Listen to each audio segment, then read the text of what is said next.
Querida amiga, hoy quiero que cierres los ojos y respires profundo. Olvida todo lo que te han contado. Olvida los libros de historia escritos por hombres que nunca entendieron el corazón de una mujer. Hoy vamos a viajar juntas a un lugar donde el mármol es frío, pero la sangre hierve, donde los rezos se mezclan con las sombras, y donde el amor. El amor puede ser la sentencia más cruel. Quiero hablarte de ella, de Lucrecia. Seguramente has escuchado su nombre susurrado con miedo, asociado a pócimas oscuras y a traiciones. La han llamado de 1000 formas terribles: la envenenadora, la perdición de los hombres, la bruja. Pero, amiga mía, ¿quién era realmente Lucrecia Borgia? Déjame decirte la verdad que se esconde tras la leyenda negra. Imagina a una niña, no a un monstruo. Imagina a una joven de cabellos tan rubios que parecían hilos de oro robados al mismo sol de Italia. Unos ojos claros y líquidos que miraban al mundo con la inocencia de quien espera ser amada, y no vendida. Lucrecia nació en una cuna de oro. Sí, pero esa cuna estaba rodeada de lobos. Y los lobos más feroces, tristemente, llevaban su misma sangre. Estamos en Roma, a finales del siglo XV. ¿Puedes olerlo? Es una mezcla embriagadora de incienso quemado en las catedrales, el perfume pesado de las rosas en los jardines vaticanos y, por debajo de todo eso, el olor metálico del peligro. Roma era una ciudad de intrigas, y en el centro de todo estaba su familia. Los Borgia. Ellos no eran como los demás nobles italianos.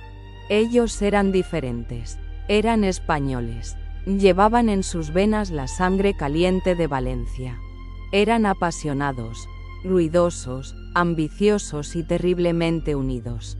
Para la fría aristocracia romana, los Borgia eran unos intrusos que habían llegado para robarles el poder. Y esa envidia, amiga mía, fue el primer veneno que probó Lucrecia, mucho antes de que nadie la acusara de nada. Su padre, Rodrigo Borgia, quien se convertiría en el Papa Alejandro V, era un hombre inmenso en todos los sentidos. Inmenso en su cuerpo, en su ambición y en sus apetitos. Amaba a Lucrecia con una locura que rozaba la obsesión.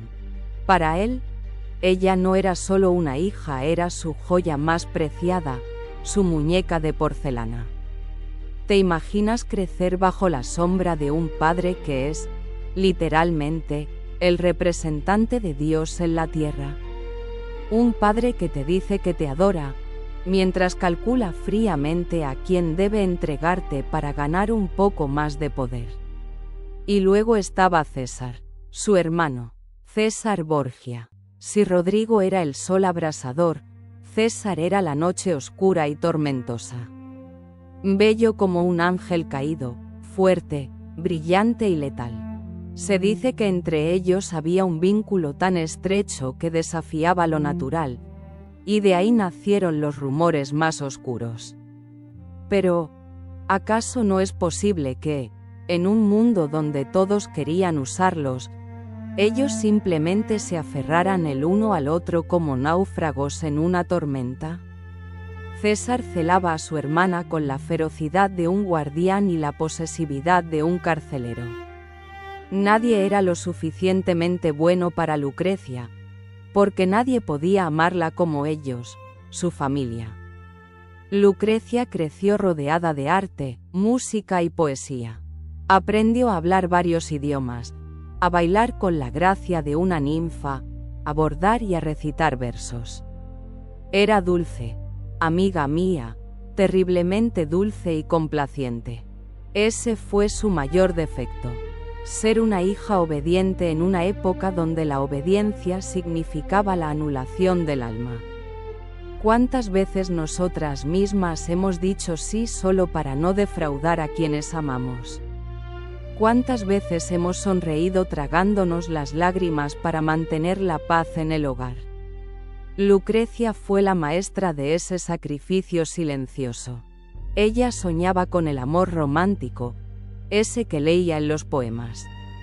Soñaba con un príncipe que la tomara de la mano y la llevara lejos de los pasillos llenos de espías del Vaticano.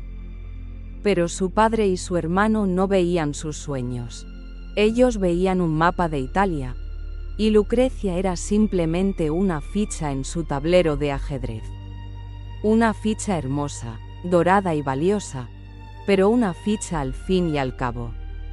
Apenas había dejado de jugar con muñecas cuando su padre le anunció que su destino estaba decidido. No importaba lo que ella sintiera. No importaba si su corazón latía por otro o si tenía miedo. La maquinaria de los Borgia se había puesto en marcha. Su belleza, su juventud y su futuro ya no le pertenecían, eran propiedad del Estado, moneda de cambio para comprar alianzas, ejércitos y tierras. Lucrecia, con sus vestidos de seda que susurraban al caminar y sus perlas frías contra el cuello, se miró al espejo. Vio a una niña asustada, pero detrás de ella, en el reflejo, vio las sombras de su padre y su hermano, sonriendo. Sabía que no tenía escapatoria. La jaula de oro se estaba cerrando, y la llave la tenían los hombres que decían amarla más que a nada en el mundo. ¿Quién podría juzgarla por lo que vendría después? ¿Quién podría culpar a una flor por intentar sobrevivir cuando lo único que hacen es arrancarla una y otra vez? Esta, querida amiga, es la historia de cómo un ángel fue arrastrado a la oscuridad, no por sus propios errores, sino por la ambición de aquellos que debían protegerla. Y su calvario apenas estaba comenzando. Querida amiga, ¿recuerdas la primera vez que pensaste en el amor? Ese aleteo en el estómago, esa ilusión de que todo es posible.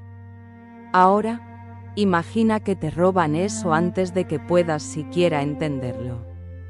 Imagina que tienes 13 años. Sí, has oído bien, 13 años. Eres apenas una niña que aún juega a escondidas en los jardines, pero tu cuerpo ya ha sido envuelto en sedas pesadas, cargado de joyas que pesan como cadenas, y entregado a un extraño. Así comenzó el calvario de Lucrecia como mujer casada. Su primer esposo fue Giovanni Sforza, un hombre mucho mayor que ella, viudo, con la mirada fría de quien evalúa una propiedad. No hubo cortejo, no hubo poemas bajo la luna, ni miradas tímidas. Hubo un contrato firmado por su padre y su hermano César. Lucrecia fue enviada lejos de Roma, a Pesaro, una ciudad gris y ventosa, lejos del calor de su hogar. Imagínate esa noche de bodas. Tú, tan joven, temblando bajo las sábanas de lino, esperando a un hombre que tiene todo el derecho sobre tu vida. No puedo evitar sentir un escalofrío al pensar en su soledad. Lloró, seguramente, pero lo hizo en silencio, mordiendo la almohada para que nadie oyera que la hija del Papa tenía miedo. Aprendió muy pronto que el deber de una mujer noble no era sentir felicidad, sino obedecer. Pero la tragedia de Lucrecia no fue ese matrimonio sin afecto. Eso era común en aquella época. La verdadera crueldad vino después. Pasaron unos años y el viento de la política cambió. Los Borgia, insaciables, ya no necesitaban a los Sforza. Esa alianza ya no servía. ¿Y qué se hace con un acuerdo que ya no beneficia? Se rompe sin piedad. Rodrigo y César decidieron que Lucrecia debía volver a casa para ser entregada de nuevo a alguien más poderoso. Pero había un problema. El matrimonio es un sacramento, es hasta que la muerte los separe. Ah, amiga mía, pero cuando tu padre es el Papa, las leyes divinas parecen tener atajos. Idearon un plan humillante, una farsa tan grotesca que duele solo de contarla. Para anular el matrimonio, los Borgia declararon que Giovanni Sforza era incapaz de cumplir como hombre, que nunca había tocado a Lucrecia, que ella, después de años de casada, seguía siendo una doncella pura, una mujer inocente e intacta. ¿Puedes imaginar la vergüenza? Imagina a Lucrecia, ya convertida en una mujer joven, de pie frente a un tribunal de cardenales ancianos y abogados, teniendo que jurar sobre la Biblia que su marido nunca la había hecho mujer. Tuvo que mentir, tuvo que tragar su dignidad y repetir el guión que su padre y su hermano le escribieron. Si no lo hacía, César acabaría con la vida de Giovanni. Y Lucrecia, que tenía un corazón noble, prefirió la humillación pública antes que tener sangre en sus manos. Firmó los papeles. Se declaró inocente ante toda Roma. Las risas en las tabernas debieron ser crueles. Todos sabían que era mentira, pero el poder del Papa era absoluto. Giovanni Sforza, herido en su orgullo de hombre, humillado ante toda Italia al ser señalado por su falta de vigor, lanzó entonces el veneno más terrible de todos. Un veneno que no daña el cuerpo, sino el alma, y que ha manchado el nombre de Lucrecia durante 500 años. Lleno de odio, Sforza insinuó la acusación más oscura. El Papa no quiere que su hija esté con nadie más, porque la quiere para él. Hablaba de un amor prohibido, de un pecado contra la naturaleza. Sforza acusó a Lucrecia de compartir el afecto de su padre y de su hermano César de una forma que ninguna familia debería. Era una mentira nacida del despecho, una venganza cruel de un marido repudiado. Pero a la gente le encantan los escándalos, ¿verdad? Y más si se trata de los poderosos. El rumor corrió como la pólvora por las cortes de Europa. La llamaron la mujer de la deshonra. Lucrecia regresó a Roma, libre de nuevo, pero marcada para siempre. Ya no era la niña de 13 años. Ahora era una mujer divorciada, objeto de chismes sucios, observada con morbo por cada hombre que cruzaba su camino. Sin embargo, en medio de esa oscuridad, su corazón, ese corazón obstinado y lleno de vida, se negaba a secarse. Lucrecia quería amar, necesitaba amar de verdad, y el destino, caprichoso como siempre, estaba a punto de traerle al hombre que le enseñaría que el cielo y el infierno pueden estar en los ojos de la misma persona. Prepárate, querida amiga, porque lo que viene ahora es la historia de un romance tan hermoso como trágico.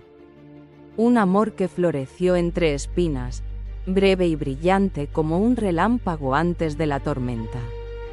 Querida amiga, dicen que después de la tormenta más oscura, siempre sale el sol. Pero a veces, ese sol brilla con tanta intensidad que nos ciega, haciéndonos olvidar que las nubes negras nunca se marchan del todo, solo esperan agazapadas en el horizonte. Después del escándalo, de los susurros venenosos sobre su pureza y las mentiras de su primer marido, Lucrecia se refugió en el silencio.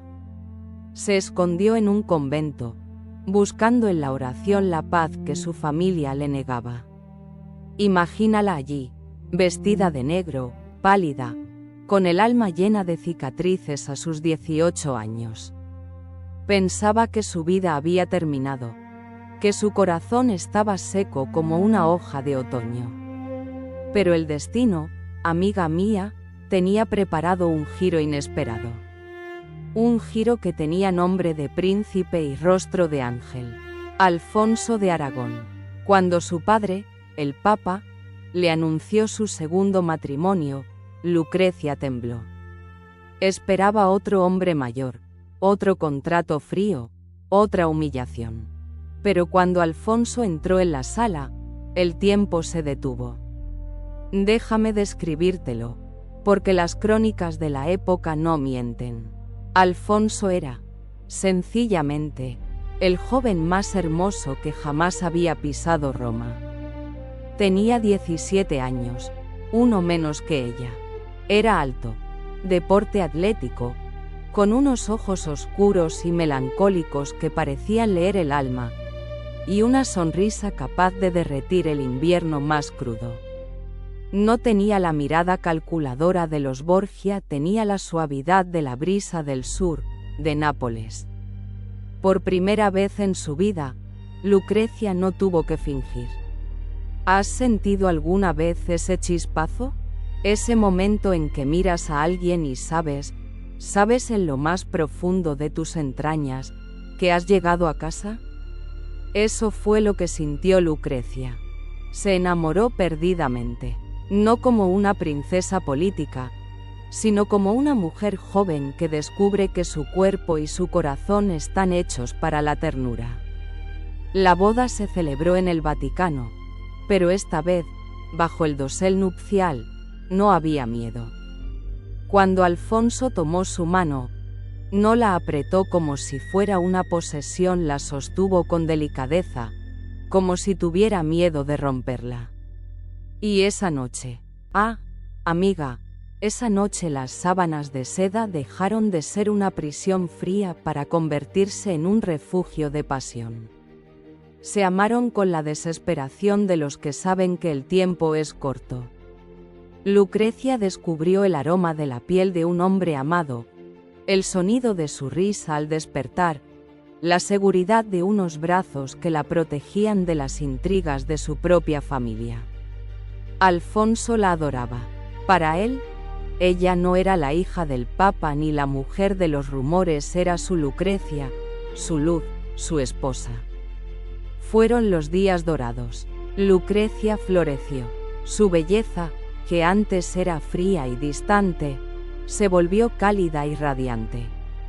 Se la veía pasear por los jardines del Vaticano del brazo de Alfonso, riendo a carcajadas, con las mejillas sonrosadas. Y pronto, esa felicidad dio fruto. Lucrecia quedó esperando un hijo. Cuando nació el bebé, al que llamaron Rodrigo, la felicidad parecía completa. Tenía a su marido, a su niño, a su pequeña familia perfecta dentro de la jaula de lobos. Se sentía invencible. Creía, ingenua y dulcemente, que el amor podía ser un escudo contra la maldad. Pero, querida amiga, en el mundo de los Borgia, la felicidad ajena es una ofensa. Y había alguien que miraba esa dicha con ojos inyectados en sangre y celos. César, su hermano César Borgia, había regresado a Roma, y ya no era el mismo. Había dejado la vida religiosa para convertirse en un guerrero, en un general temido. Su rostro, dicen, empezaba a mostrar las marcas de una enfermedad oscura, y su alma estaba cada vez más endurecida. César despreciaba a Alfonso, lo odiaba con una intensidad visceral. ¿Era política? Sí, claro que sí. Las alianzas habían cambiado, el Papa ahora quería pactar con Francia, y Alfonso, que era de la realeza de Nápoles, se había convertido en un estorbo diplomático. Pero nosotras sabemos que había algo más, ¿verdad? Algo mucho más personal y retorcido. César no soportaba ver a su hermana, a su Lucrecia, mirando a otro hombre con esa adoración. No soportaba que ella fuera feliz lejos de su control. Los celos de César eran un animal hambriento. Cada vez que veía a Alfonso tocar el cabello de Lucrecia, cada vez que los veía susurrarse secretos, el rencor crecía en su pecho. «Es demasiado hermoso», decían que murmuraba César con desprecio mientras observaba a su cuñado. Pero las cosas hermosas se rompen fácil. Lucrecia empezó a notar el cambio. El aire en el palacio se volvió pesado. Las miradas de su hermano eran cuchillos. Su padre, el Papa, siempre débil ante los deseos de César, empezó a mostrarse frío con Alfonso. El círculo se estaba cerrando de nuevo. Una noche, Lucrecia se despertó sobresaltada, con el corazón galopando. Miró a su lado y vio a Alfonso durmiendo plácidamente, con la inocencia de quien no sabe que está rodeado de serpientes. Sintió un terror helado recorrerle la espalda. Abrazó a su marido con fuerza, hundiendo el rostro en su pecho, queriendo detener el tiempo, queriendo gritarle al mundo que la dejaran en paz, que solo quería vivir, amar y criar a su hijo. Pero en Roma, los deseos de una mujer no valen nada frente a la ambición de los hombres. Y la sombra de la traición ya se estaba alzando sobre ellos, lista para teñir de rojo el cuento de hadas. Lo que sucedería a continuación rompería el corazón de Lucrecia para siempre, transformándola de una niña enamorada en una madre dolorosa. En una mujer que aprendió la lección más cruel de todas, que amar a un Borgia es peligroso, pero ser amada por ellos puede ser fatal. Querida amiga, el aire de Roma en julio es pesado, casi irrespirable. El calor se pega a la piel y el sol golpea con fuerza sobre las piedras milenarias. Pero en el verano del año 1500, no era el sol lo que quemaba en el Vaticano, era el rencor. Imagina la escena. Es la tarde del 15 de julio. Alfonso, tu amado, el padre de tu hijo, camina despreocupado por las escaleras de la plaza de San Pedro. Es joven, es fuerte, cree que está a salvo en la casa de Dios. Pero las sombras de Roma tienen ojos. De repente, un grupo de hombres embozados se abalanza sobre él. El brillo del acero bajo el sol, el caos, el miedo. Alfonso fue atacado brutalmente sobre los escalones sagrados. Luchó con valentía, pero cayó malherido. Lo dieron por perdido y huyeron entre la multitud. Cuando Lucrecia recibió la noticia, su mundo se detuvo. Corrió hacia él, sin importarle manchar sus vestidos de seda con la sangre oscura de su esposo.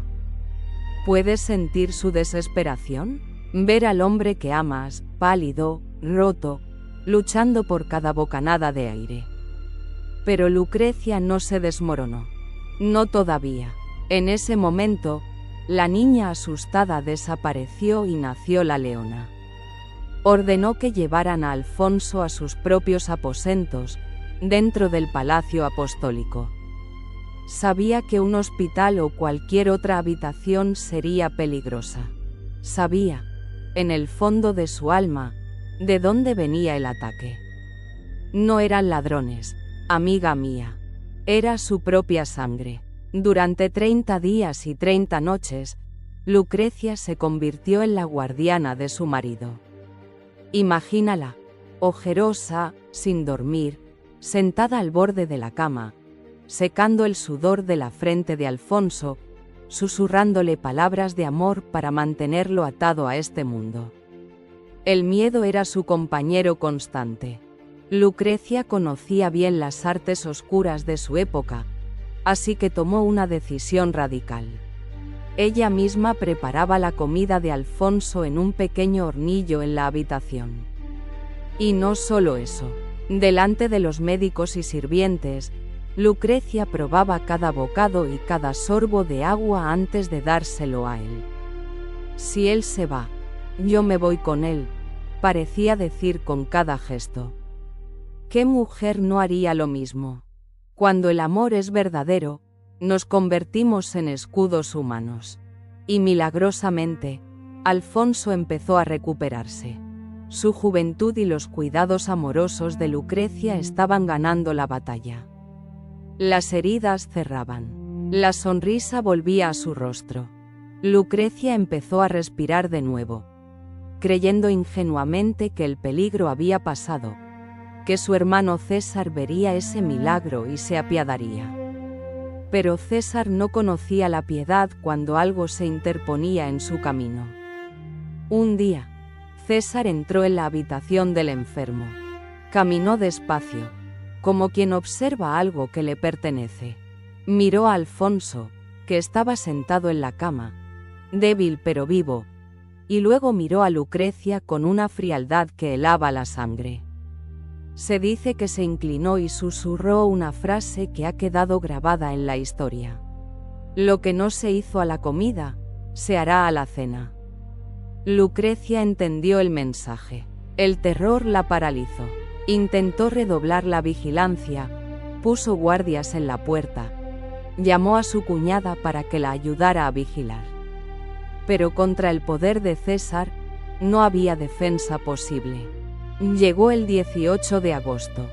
Una tarde tranquila. Michelotto, el hombre de confianza de César, entró en la habitación.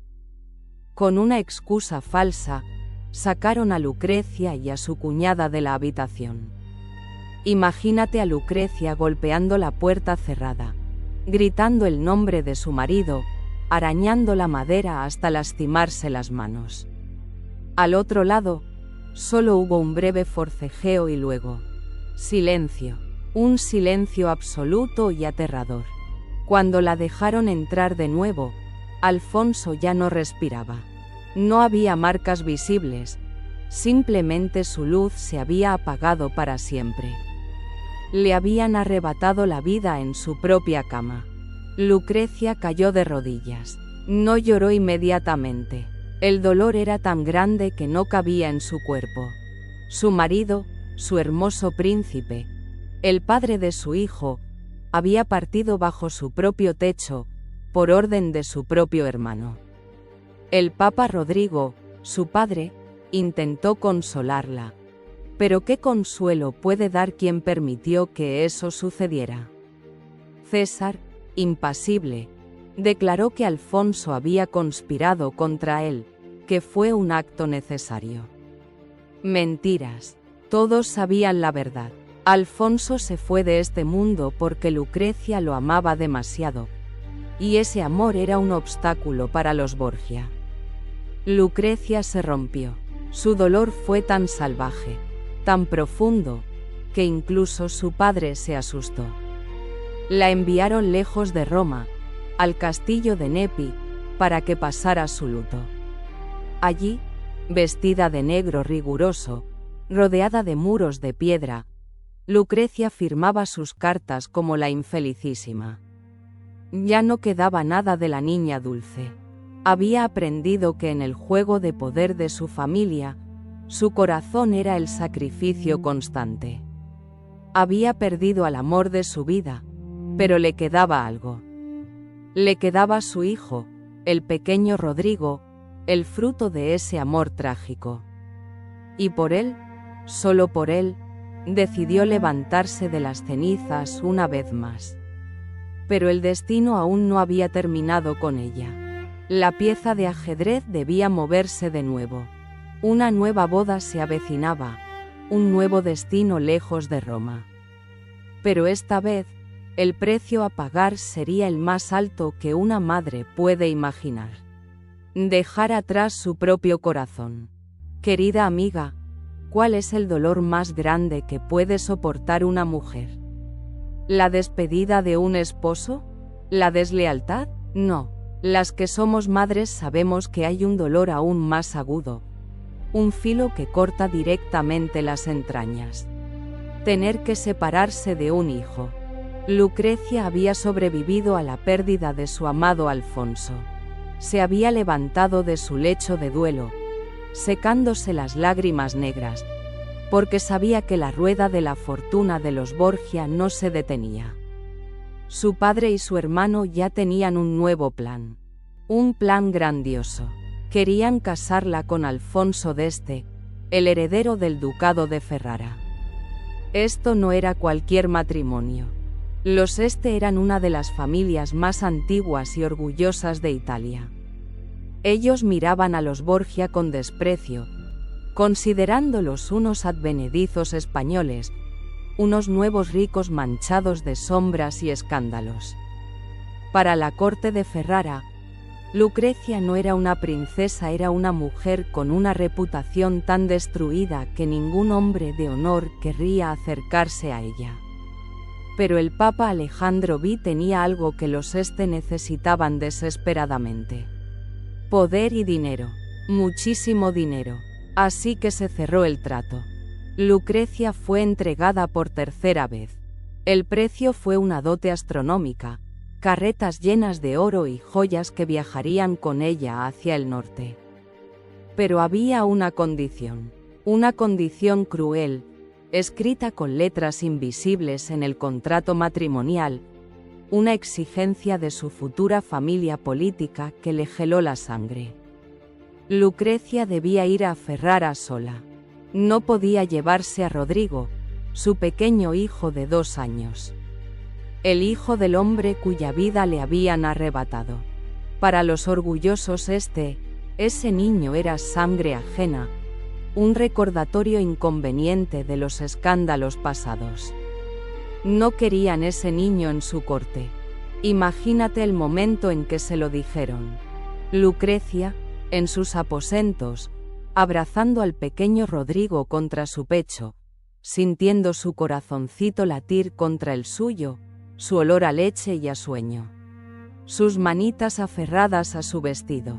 Y frente a ella, los hombres de Estado diciéndole que debía elegir. Su deber o su hijo. Su seguridad o su hijo. Si se quedaba en Roma con el niño, seguiría bajo el control de César, viviendo con miedo, marchitándose como una planta sin sol. Si se iba a Ferrara, tendría la oportunidad de ser una duquesa soberana, de escapar de la sombra tóxica de su familia, de sobrevivir. Pero el precio era dejar atrás su corazón. ¿Quiénes somos para juzgarla, amiga mía? ¿Cómo se toma una decisión así? Lucrecia sabía que en Roma su hijo sería tratado como un príncipe, protegido por el Papa, su abuelo, que lo adoraba. Sabía que le darían tierras y riquezas. Pero ella no estaría allí para arroparlo por las noches, para curar sus rodillas raspadas, para verlo crecer. La noche antes de su partida fue una vigilia de lágrimas silenciosas.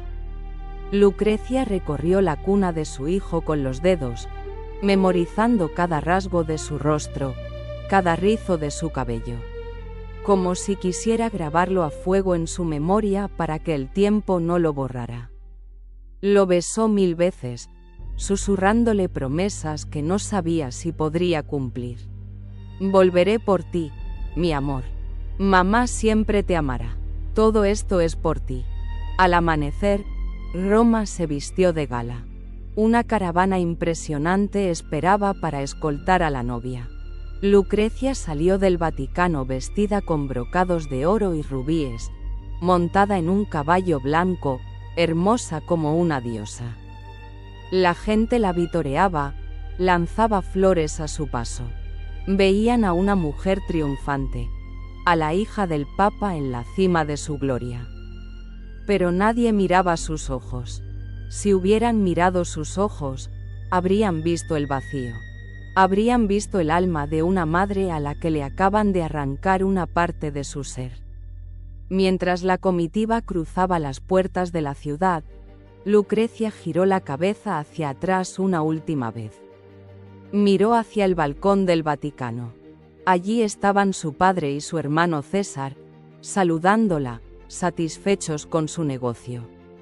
Ellos habían ganado una alianza política. Ella había perdido su libertad y a su hijo. Dejó Roma el 6 de enero de 1502. Tenía 21 años y ya había vivido 3 vidas. Dejaba atrás la ciudad donde había nacido, donde había amado y donde le habían roto el corazón. Se dirigía hacia el norte, hacia la niebla de Ferrara, hacia un marido que no la quería y un pueblo que la miraba con recelo. Iba sola, iba herida, pero en ese carruaje dorado, entre sedas y cojines de terciopelo, Lucrecia Borgia tomó una determinación de acero. Ya no sería la muñeca de nadie. Si tenía que vivir en un lugar hostil, se convertiría en la reina de ese lugar. Iba a conquistar Ferrara, no con armas, sino con encanto e inteligencia. Iba a hacer que la respetaran. Pero el hueco en su pecho, ese silencio donde debía estar la risa de su hijo Rodrigo, viajaría con ella para siempre, como una herida que nunca cierra del todo, palpitando bajo las joyas más costosas del Renacimiento. Querida amiga, imagina llegar a una fiesta donde sabes que nadie te quiere, donde las miradas se clavan en tu espalda como agujas y los susurros cesan en cuanto entras en la habitación. Eso fue lo que vivió Lucrecia al llegar a Ferrara. Si Roma era el fuego, el sol y la pasión desmedida, Ferrara era el hielo. Era una ciudad de ladrillo rojo envuelta en la niebla del río Po, húmeda y severa.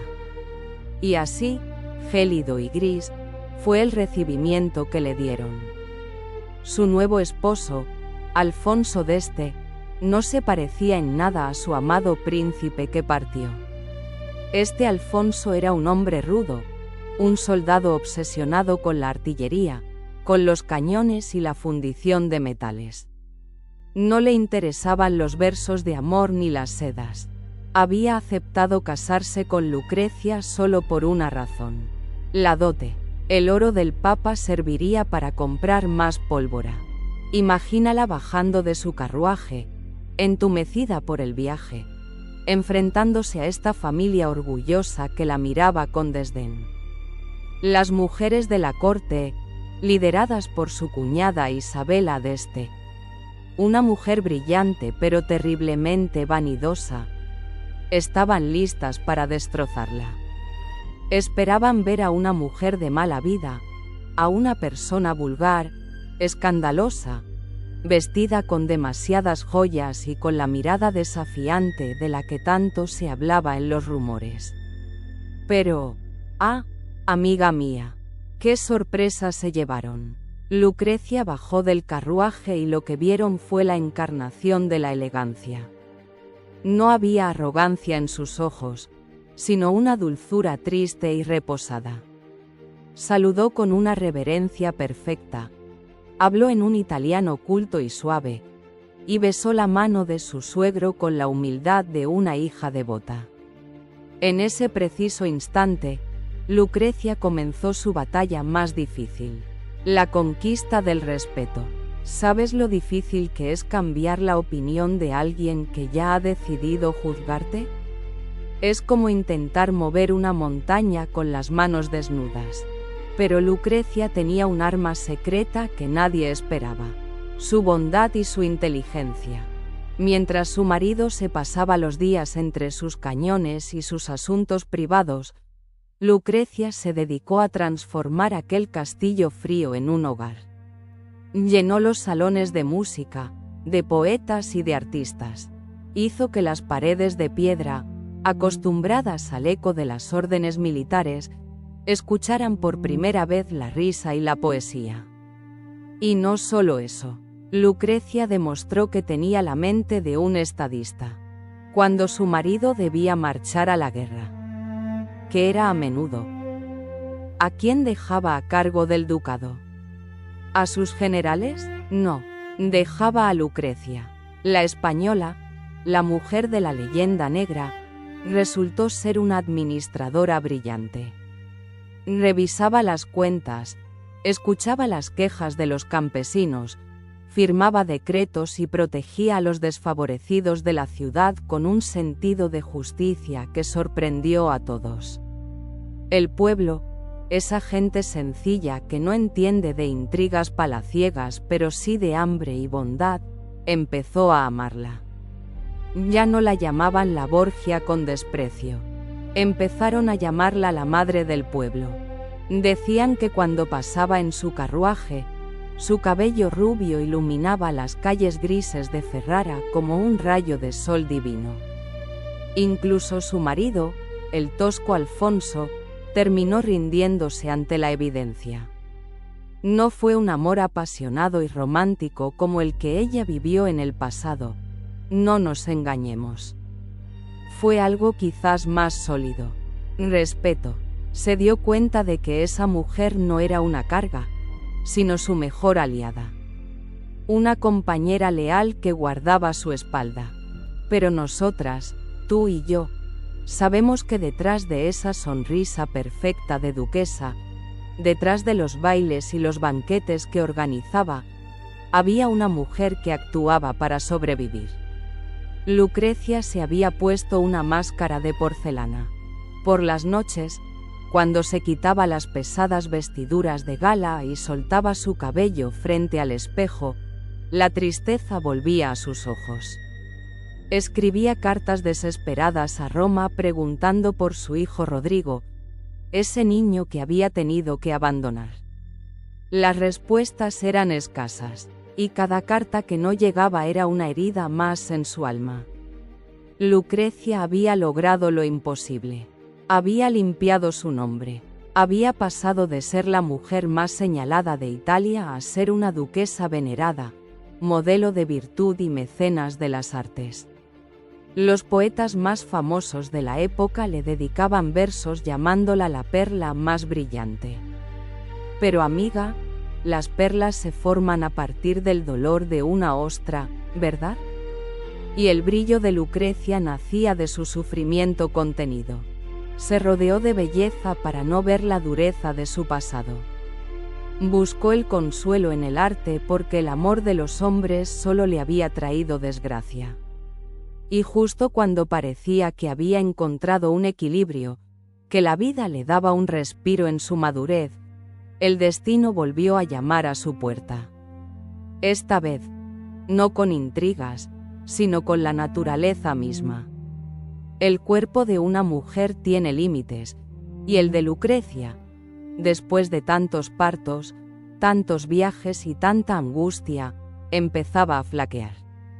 Prepárate, porque nos acercamos al final de su viaje. Vamos a descubrir cómo esta mujer, que vivió rodeada de sombras, buscó la luz hasta su último suspiro, enfrentándose a la única batalla que no podía ganar. La de su propia fragilidad. Querida amiga, dicen que el cuerpo de una mujer es un mapa donde la vida dibuja sus caminos, pero en el caso de Lucrecia, ese mapa estaba marcado por huellas profundas. Hablemos de mujer a mujer, de madre a madre. ¿Sabes lo que significa dar a luz una y otra vez, entregando tu propia vitalidad para asegurar un linaje, mientras el miedo te oprime el corazón en cada espera? En Ferrara, Lucrecia cumplió su deber con una disciplina admirable. Su marido Alfonso necesitaba herederos, y ella se los dio. Pero cada parto era una moneda lanzada al aire. En aquellos tiempos, la cama de nacimiento estaba peligrosamente cerca de la despedida final. Lucrecia tuvo muchas esperas, demasiadas. Algunas trajeron alegría, como el nacimiento de Hércules, el futuro duque. Pero otras, ay, amiga, otras terminaron en el silencio aterrador de una cuna vacía. Hubo sueños que se desvanecieron antes de tiempo, bebés que apenas respiraron unas horas antes de convertirse en angelitos. ¿Te imaginas el dolor de ver cómo bordan la ropa de tu bebé, cómo preparan su habitación, para luego tener que guardar todo en un baúl con olor a lavanda y lágrimas? Y en medio de esa lucha por dar vida, llegó la noticia más cruel de todas. Llegó una carta desde el sur. Una carta breve, fría. Su hijo Rodrigo, aquel niño que había tenido que dejar en Roma, aquel pequeño fruto de su amor con el príncipe que partió, había fallecido. Tenía solo 13 años. Lucrecia recibió la noticia en su palacio de Ferrara. ¿Y sabes qué fue lo peor? Que no pudo gritar. No pudo mostrar su duelo abiertamente ni correr al funeral. Para la corte de los Este, ese niño era un Borgia, un recuerdo incómodo de un pasado que preferían olvidar. Lucrecia tuvo que tragarse su llanto de madre. Tuvo que sufrir a escondidas, mordiendo un pañuelo para no despertar a su marido. Soy la duquesa, se repetía. No puedo mostrar debilidad. Pero por dentro, amiga mía, Por dentro su alma estaba herida de muerte. Su padre ya había fallecido. Su hermano César, el temible guerrero, había muerto solo y traicionado en España. Y ahora su hijo, los Borgia, esa dinastía que parecía intocable, se desmoronaba como un castillo de naipes, dejándola a ella como la única superviviente en una tierra extraña. ¿Cómo no perder la razón ante tanto dolor? ¿Dónde encuentra consuelo una mujer que lo tiene todo? Riquezas, títulos, joyas, pero que se siente irremediablemente sola. Lucrecia buscó refugio en dos lugares muy distintos: el cielo y las palabras. Primero, buscó una conexión humana que no le pidiera nada a cambio. Y la encontró en un hombre que no era su marido, pero que comprendió su espíritu como nadie más. Pietro Bembo, un poeta, un intelectual, un hombre de letras veneciano. No te confundas, amiga. No pienses en una traición al lecho conyugal. Lo que hubo entre Lucrecia y Bembo fue algo más sutil, más elevado, y quizás por eso, más intenso. Fue un amor del alma en su estado más puro. Mientras su marido Alfonso hablaba de cañones, de murallas y de política, Bembo le hablaba a Lucrecia de la belleza, de la eternidad y de los sentimientos. Se escribían cartas llenas de sensibilidad en latín y en italiano. Se miraban a través de los salones llenos de gente y se decían todo sin decir nada. Lucrecia le regaló un mechón de sus famosos cabellos rubios, ese oro de los Borgia, y Bembo lo guardó como un tesoro sagrado en una cajita de cristal. ¿No te parece romántico y desesperado a la vez? Era su forma de escapar, de sentirse mujer y musa, y no solo una madre de príncipes. Pero ni siquiera la poesía podía calmar del todo sus tormentos. Con los años, Lucrecia se volvió hacia la fe con una intensidad que asombraba. La gente veía a la duquesa magnífica, vestida con terciopelos carmesí y collares de perlas que valían una fortuna. Pero nadie sabía lo que llevaba debajo. Se dice que bajo esos vestidos lujosos, Lucrecia a veces llevaba prendas de penitencia física, telas ásperas que le recordaban su fragilidad humana. ¿Penitencia por qué? ¿Por los errores de su familia? ¿Por sentirse culpable de haber sobrevivido? ¿O simplemente buscaba en esa disciplina una forma de callar el dolor del alma? Pasaba horas en la capilla del convento del Corpus Domini. Rezaba con fervor, fundó hospitales, ayudó a los pobres, donó sus joyas para obras de bondad. Quería limpiar su apellido. Quería que el cielo viera que ella no era la figura oscura que decían, que su corazón era puro. Se estaba preparando, amiga mía. Sin saberlo, se estaba preparando para el final. Su cuerpo estaba agotado. Había vivido con demasiada intensidad. Había amado y sufrido por 10 vidas. Era una mujer de 39 años, pero su espíritu era el de una anciana sabia y cansada. Y entonces, llegó la última espera. La definitiva. Lucrecia sintió la vida moverse dentro de ella una vez más, pero esta vez, también sintió una sombra fría sentada a los pies de su cama. Sabía, con esa intuición misteriosa que tenemos las mujeres, que este sería su último acto. Toma mi mano ahora, porque vamos a entrar juntas en la habitación final. Vamos a despedirnos de ella no como la leyenda negra, sino como la amiga que hemos llegado a conocer y a querer. Estamos en junio de 1519. El calor del verano italiano comienza a apretar, pero en la habitación de la duquesa, el aire es frío, impregnado del olor dulzón de la cera derretida y de las hierbas medicinales.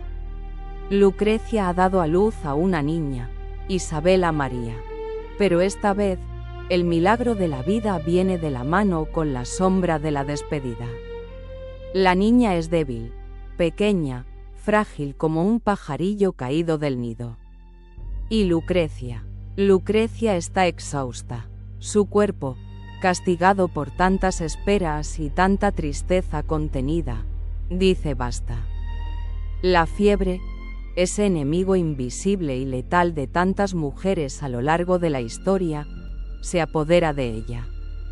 Imagínala allí, tendida entre sábanas de lino blanquísimo. Su cabello, ese oro legendario que los poetas cantaban, ahora está húmedo, pegado a su frente pálida. Ya no es la niña de los Borgia, ni la joven apasionada, ni siquiera la gran duquesa. Ahora es solo una mujer, desnuda ante la eternidad. Su marido, Alfonso d'Este, el hombre de hierro, el señor de los cañones, está a su lado. Y aquí ocurre algo que rompe todos los esquemas de quienes la juzgaban. Alfonso llora desconsoladamente. Escribiría después a su sobrino: no puedo escribir sin lágrimas, tan duro es verme privado de una compañera tan dulce. Mi dolor es inmenso. ¿Lo ves, amiga? Al final, la verdad siempre sale a la luz. No lloraba por una alianza política, ni por una dote. Lloraba por su compañera, por la mujer que había iluminado su vida gris con paciencia y ternura. En sus momentos finales, Lucrecia no pidió revancha. No guardó rencor a su padre ni a su hermano por haberle marcado el destino. Con una serenidad pasmosa, dictó una carta al Papa León X. No para pedirle favores, sino para pedirle su bendición final. Partió como vivió en sus últimos años, con una dignidad inquebrantable, aferrada a su fe, perdonando a un mundo que nunca la comprendió.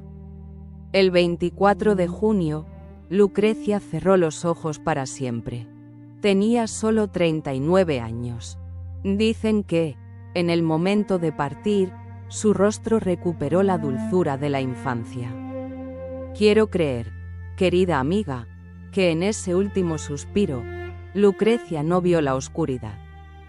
Quiero creer que vio una luz cálida, y que en esa luz, esperándola con los brazos abiertos, estaba su amado Alfonso de Aragón, joven y hermoso como el día que se conocieron, sosteniendo de la mano al pequeño Rodrigo. Quiero creer que, por fin, la familia que le arrebataron estaba reunida, lejos de las intrigas, en un lugar donde el apellido Borgia no significaba nada y el amor lo era todo. Ahora, sécate las lágrimas y mírame. Hemos recorrido juntas la vida de Lucrecia. Y ahora te pregunto, ¿dónde está el monstruo? ¿Dónde está la figura despiadada de las leyendas? La historia, escrita por hombres enemigos de su familia, la convirtió en una caricatura. Necesitaban un villano. ¿Y qué mejor villano que una mujer hermosa y poderosa? La culparon de las acciones de su padre y de su hermano porque era más fácil atacar a la mujer débil que enfrentarse a los hombres fuertes. Pero tú y yo sabemos la verdad. Lucrecia fue una superviviente. Fue una hija que obedeció hasta anularse a sí misma. Fue una madre que tuvo que elegir entre la seguridad de su hijo y su propio futuro. Fue una esposa que intentó amar en un nido de dificultades. Fue una mujer que, a pesar de que la usaron y la señalaron, nunca perdió su capacidad de ser amable, de proteger a los débiles y de buscar la belleza. La historia de Lucrecia Borgia es la historia de muchas mujeres. ¿Cuántas veces nos han juzgado por las acciones de nuestros maridos, de nuestros padres, de nuestros hijos? ¿Cuántas veces hemos tenido que sonreír en una reunión mientras el corazón se nos rompía en 1000 pedazos? ¿Cuántas veces hemos tenido que reinventarnos, levantarnos de las cenizas y seguir adelante por el bien de nuestra familia? Lucrecia no fue perfecta, no. Fue humana. Tuvo miedo. Calló cuando debió hablar. Pero su mayor error fue ser mujer en un mundo donde las mujeres eran tratadas como mercancía. Así que, querida amiga, la próxima vez que escuches su nombre, no pienses en leyendas oscuras. Piensa en una joven de cabellos dorados que solo quería ser amada. Piensa en la fuerza que se necesita para seguir siendo dulce cuando el mundo es amargo. Llevémosla en nuestro corazón no como una villana, sino como una hermana lejana que sufrió, amó y vivió con toda la intensidad de su alma. Porque al final, más allá de los títulos y las mentiras, Lucrecia somos todas nosotras. Luchando, amando y esperando, siempre esperando, encontrar un poco de luz en la oscuridad. Gracias por acompañarme en este viaje. Hasta la próxima historia, amiga mía. Cuida tu corazón.